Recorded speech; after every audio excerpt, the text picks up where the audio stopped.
Houston, authorities launched a controlled burn Sunday at a chemical plant damaged by Harvey, sending small flames and gray smoke into the sky, and said the highly unstable compounds that had exploded earlier needed to be neutralized. Officials said the proactive measures to ignite the 6 remaining trailers at the Arkema plant in Crosby, outside Houston, wouldn't pose any additional risk to the community.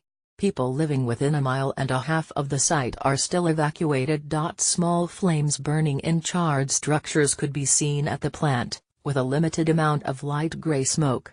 John Rull, who lives close by, told the Houston Chronicle he heard 4 booms.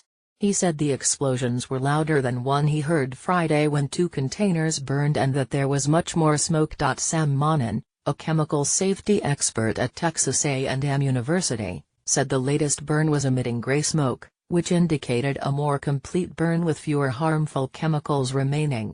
There are ways to accelerate the process or create more efficient or complete burning, Monin said. 3 trailers containing unstable compounds had already caught fire at the plant after backup generators were engulfed by Harvey's floodwaters, which knocked out the refrigeration necessary to keep them from degrading and catching fire. Some Houston officials stressed that the recovery from Harvey was beginning, and Mayor Sylvester Turner proclaimed America's 4th largest city open for business.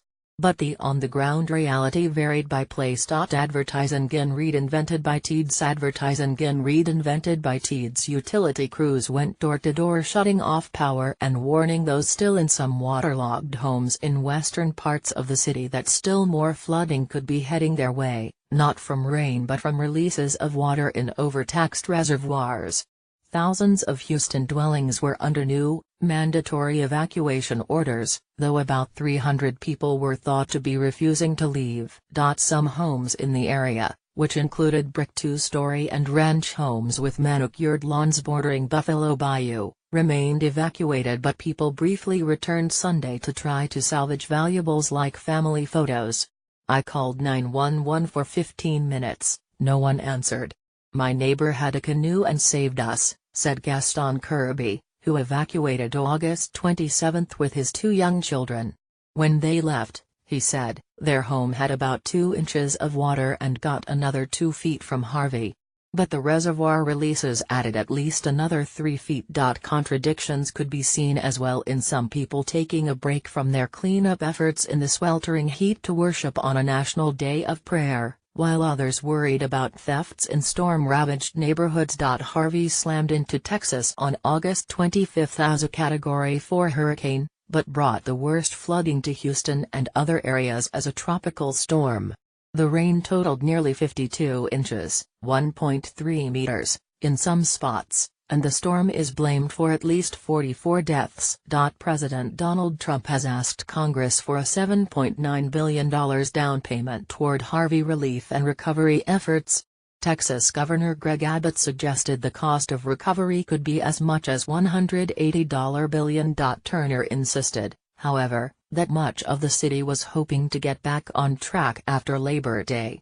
Anyone who was planning on a conference or a convention or a sporting event or a concert coming to this city, you can still come, the mayor said on the CBS show Face the Nation.